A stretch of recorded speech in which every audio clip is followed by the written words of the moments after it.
Let's talk a little bit about something that I call the fantasy trap. For some people who describe themselves as depressed, what they really do is like have a bunch of regret.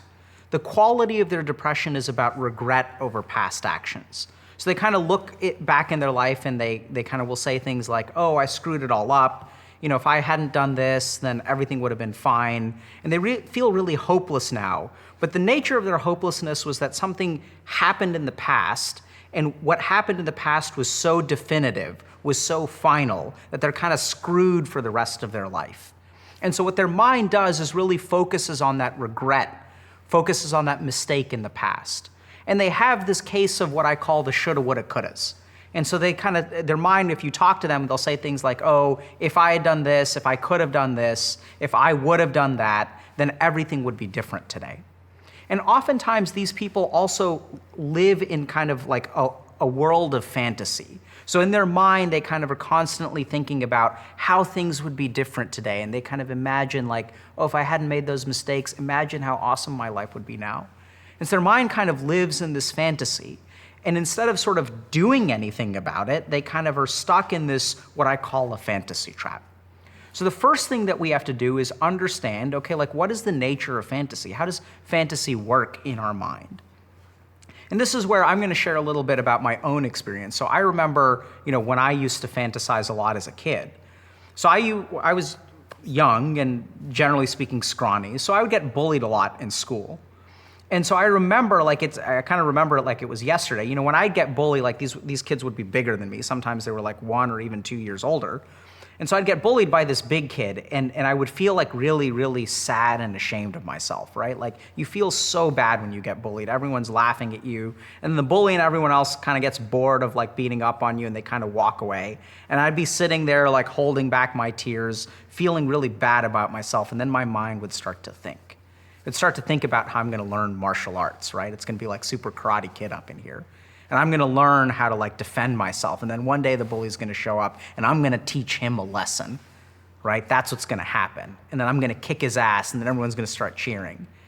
And then it's kind of bizarre, but there I am on the playground and I feel the sense of triumph, which is really bizarre because I just got bullied, but my mind now, suddenly I feel so good about myself. I feel righteous and there's justice and he's gonna get what he deserves and I'm gonna be the one to give it to him. So I feel so good about myself. If you stop and think about it, like what the heck just happened there? There I was feeling ashamed about myself. There I was feeling so negative about myself. And my mind played this little trick on me, right? My mind started to fantasize. And then what happened to the negative emotion? It suddenly became a sense of triumph. So the first thing to understand is that fantasy is our mind's way of taking a negative emotion and transforming it into something positive. Taking that negative emotion, and then when we run through that little script in our mind, we kind of feel relieved in the present. And why is that even a problem, right? So if we really think about it, fantasy is like pretty cool. It's like a way of coping with negative emotions. You can kind of imagine how things would have been different, and then you feel good about yourself. And even those people who come into my office filled with regret, when they fantasize, they imagine, right? So there they are thinking, oh my God, my life is terrible, I screwed it all up, tons and tons of negative emotion. And so when they fantasize, they think, oh, imagine how things could have been. I would have had tons of friends, I would have been super successful, I would have found that next tech company, or I would have developed the first crypto coin, if only. Oh man, that would be so awesome. And they feel good about themselves. So then what's the problem with that, right? Why is that a bad thing? Because our mind clearly transforms negative emotion into positive emotion when we fantasize. The reason that's a problem is because most of our energy, most of our learning, and a lot of our motivation actually comes from negative emotion. If you look at what spurs human beings forward, it's usually negative emotion. And even if we look at our brain, what we find is the parts of our brain that experience negative emotion are actually very, very close to and quite connected with the learning centers of the brain. And you'll understand this very easily if you have 10 good experiences at one restaurant, but then the 11th time you get sick when you eat there, you're not going to want to eat at that restaurant again. because our mind learns so much, and so much of our behavior is actually dictated by our negative emotion. And our amygdala, which experiences so much of our negative emotion, is literally right up against our hippocampus in our brain. So the connections are very, very strong between the negative emotional parts of our brain and the learning parts of our brain. And so now we can see why people who are in the fantasy trap are kind of stuck, right? Because instead of using that negativity to spur them forward, instead of using that negativity to actually change their behavior and make a change in their life, when they engage in the fantasy trap, they sort of pull the plug on that negative emotion, it kind of drains away, and then they end up doing nothing to fix their life. And this is also what we see in other kinds of distracting things. So for example, video games and substances, when we feel bad about ourselves and we play these video games or we use substances, it shuts down our emotional centers of the brain, and then we actually don't make any changes in our life. So this is the first thing to understand about the fantasy trap, is that it replaces negative emotion with positive emotion. And when we replace that negative emotion with positive emotion, we actually deprive ourselves of a lot of fuel to actually make positive changes in our life. So let's just kind of take a quick look at this and kind of diagram it out, okay? So here I am feeling sad about myself in the present. Oh no, look at how much I screwed up in life. I made so many mistakes and I'm destined to be a loser.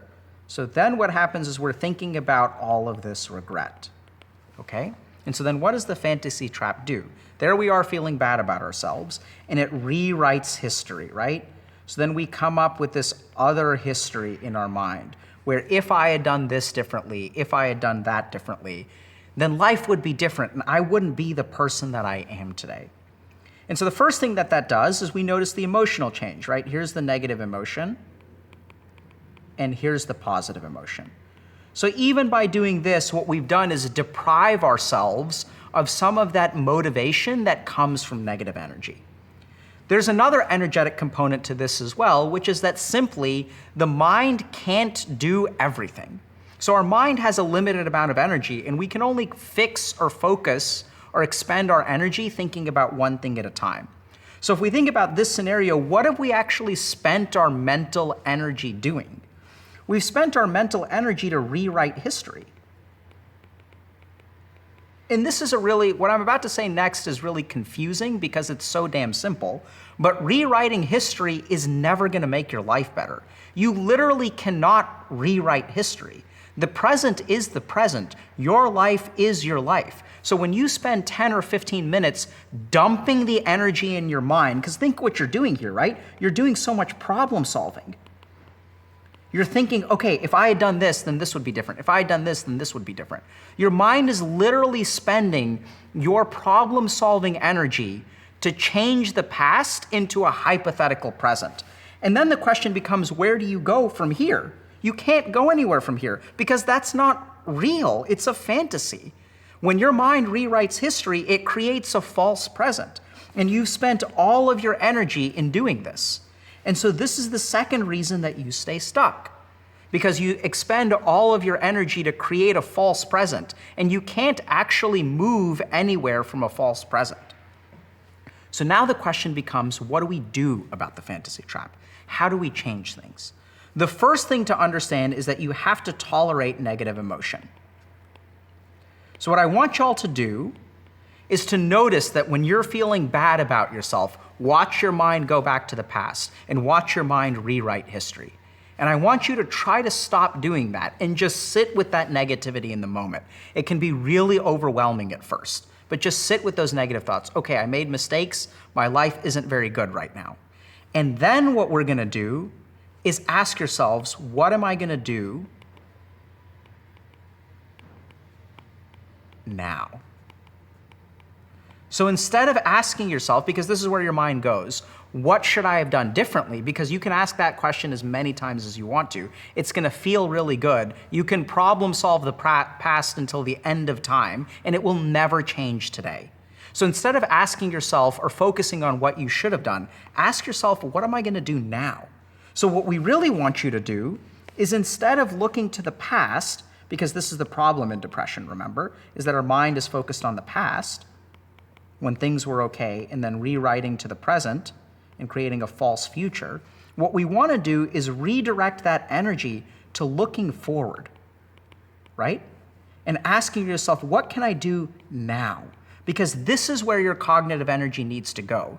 You need to be focused on the present. And everyone says, focus on the present, man. Live in the present, bro. And it's so awesome. We're going to be so mindful. And we're like living in the present. Like I try to live life in the present, which is why I don't pay my bills and I don't take out the trash, because I'm living life in the present. What people don't realize is that living in the present sucks.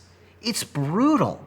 Because when you live in the present, you have to sit there and acknowledge all the crap that you've done and where you are, and that moving forward from this point is not easy. The reason it's so damn hard to live in the present is because living in the present is terrible.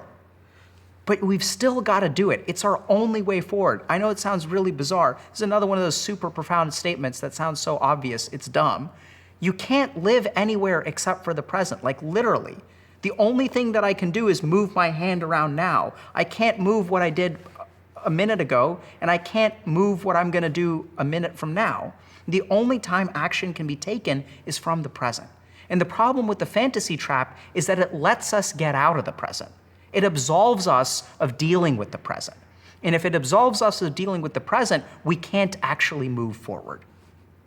You can also create fantasies in the future, right? You can say, oh, if I did this today, then imagine what the future would be like. But the problem is that any action has to be taken in the present. So if we want to overcome the fantasy trap, we don't want to switch from the past to the future. Remember, the question that we ask ourselves is, what do I do today?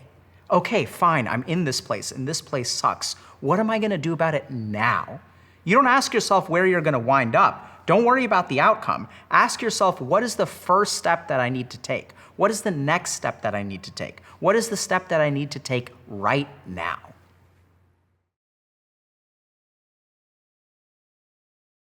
Yeah, I'm recording, but for some reason, when I move it, the frame stays. You have to use the bottom to scroll and the hand button to move. I just want to get this correct. This button scrolls. Yeah, the problem is that it. Oh, shit. Okay, it's I can. Could you just do a new Yeah, sheet sure. instead of scrolling? Yeah. Oh no, no. But that's okay. Okay, I'll manage. I'll figure something out. You sure? Yeah. Okay.